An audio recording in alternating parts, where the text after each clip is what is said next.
When most people think of the first woman, they imagine Eve, formed from Adam's rib in the Garden of Eden. But there is another figure, far less known, yet far more controversial: Lilith. Some traditions say she was Adam's first wife, created as his equal, but who refused to submit.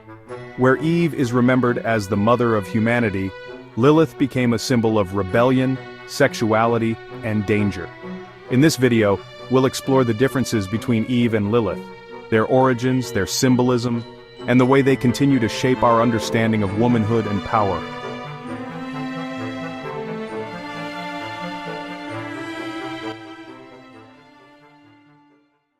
The story of Eve is familiar to many.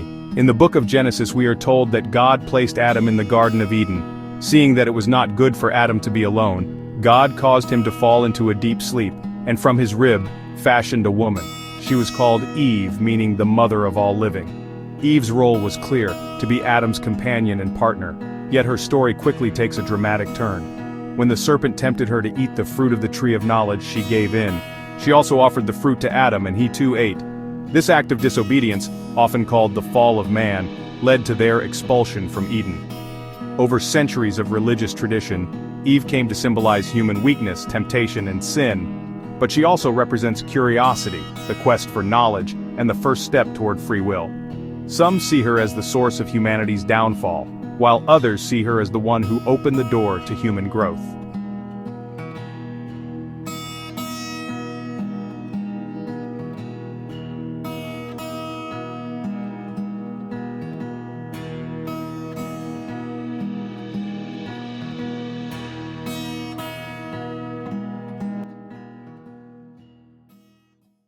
Lilith, on the other hand, does not appear in the Genesis story. Instead, she comes from Jewish folklore and later mystical traditions. According to one version, she was created at the same time as Adam, from the same soil. Because of this, she considered herself Adam's equal. But conflict arose. When Adam demanded her obedience, Lilith refused. She declared, "We are equal, for we are both made from the earth." Rather than submit, she left Eden altogether, calling upon the name of God as she departed. Later traditions portray her as a dangerous spirit, a demon of the night, a seductress who preyed upon men, and a threat to newborn children. Over time, Lilith became associated with darkness, untamed sexuality, and rebellion against patriarchal authority. Yet in modern times, she has been reinterpreted. When we place Eve and Lilith side by side, their differences are striking. Eve was created from Adam's rib, a part of his body suggesting dependence. Lilith, in contrast, was created from the same soil as Adam, symbolizing equality. Eve accepted her role as Adam's partner but ultimately succumbed to temptation. Lilith rejected the very idea of being subservient, choosing exile and independence over obedience. Eve represents motherhood, tradition, and continuity, the archetype of the wife and mother. Lilith represents rebellion, sexuality, and danger, the archetype of the wild, untamed woman. Culturally, Eve's legacy is enormous. She is central to Judaism, Christianity, and Islam. Today, these two figures continue to shape our imagination.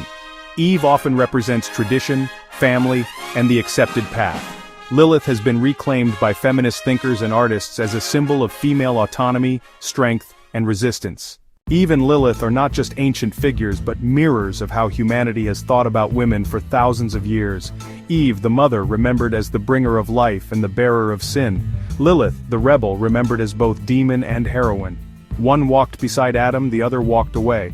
Together they remind us that the story of womanhood is not one narrative but many, shaped by obedience, rebellion, power, and freedom. Perhaps in the end, Eve and Lilith are not opposites, but two halves of the same truth, that women, like men, contain both the desire to belong and the will to be free.